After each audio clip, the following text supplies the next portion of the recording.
பிரதமர் மோடியின் சொத்து மதிப்பு குறித்த விவரங்கள் தேர்தல் பிரமாண பத்திரத்தில் வெளியாகி இருக்கிறது. தொடர்பான விவரங்களை செய்தியாளர் ரமேஷ்குமார் வழங்க கேட்போம். ரமேஷ்குமார் வணக்கம். விவரங்களை பதிவு பண்ணலாம் ரமேஷ். அதாவது வாரணாசி தொகுதியில் போட்டியிடக்கூடிய பிரதமர் மோடி இன்று தனது வேட்புமனுவை தாக்கல் செய்திருந்தார். வேட்புமனுவிலே ஒருவர் தன் மீது இருக்கக்கூடிய குற்ற வழக்குகள், அசையும் மற்றும் அசையா சொத்துக்கள் எவ்வளவு இருக்கிறது என்பது போன்ற விவரங்களை கட்டாயமாக தெரிவிக்க வேண்டும்.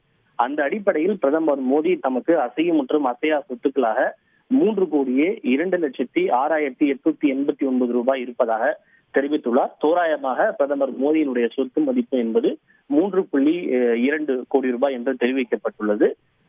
குறிப்பாக கடந்த 2014ஆம் ஆண்டு தமக்கு 1.66 கோடி சொத்து இருப்பதாக தெரிவித்திருந்தார்.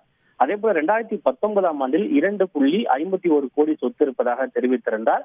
அதோடு தற்போது ஒப்பிடும்போது பிரதமருடைய சொத்து மதிப்பு என்பது சுமார் 50 லட்சம் ரூபாய் அதிகரித்திருக்கின்றது.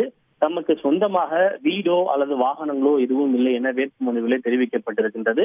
அதே போல கையில் ரொக்கமாக சுமார் 52,000 ரூபாய் வைத்திருப்பதாக தெரிவித்துள்ளார். 52,920 ரூபாய் ரொக்கமாக இருப்பதாக தெரிவித்துள்ளார். அதே போல வங்கிகளில் வைப்பாக இந்த 2,85,00,000 ரூபாய் இருப்பதாக தெரிவிக்கப்பட்டுள்ளது. அதாவது பிரதமர் மோடிக்கு இருக்கக்கூடிய மொத்த அந்த சொத்து மதிப்பில் பெரும்பாலானவை எல்லாம் அசையும் சொத்துக்களாகவே இருக்கின்றன. அசையா சொத்துக்கள் என்பது பெருமளவில் இல்லை.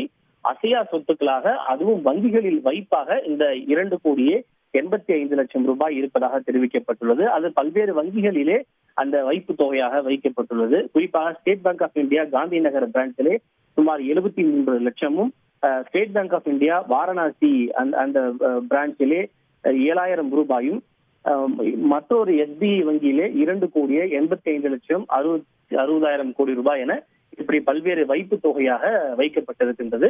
தன்னுடைய பெயரில் எந்த விதமான குற்ற வழக்குகளும் இல்லை என்பதையும் பிரதமர் மோடி அந்த வேட்புமனுவிலே தெரிவித்திருக்கின்றார். தாம் எம்ஏ முதுகலை பட்டமும் பெற்றிருப்பதாக பிரதமர் மோடி தெரிவித்துள்ளார். விவரங்களுக்கு நன்றி ரமேஷ்குமார். செய்திகளை உடனுக்குடன் தெரிந்து கொள்ள உடனே சப்ஸ்கிரைப் பண்ணுங்க.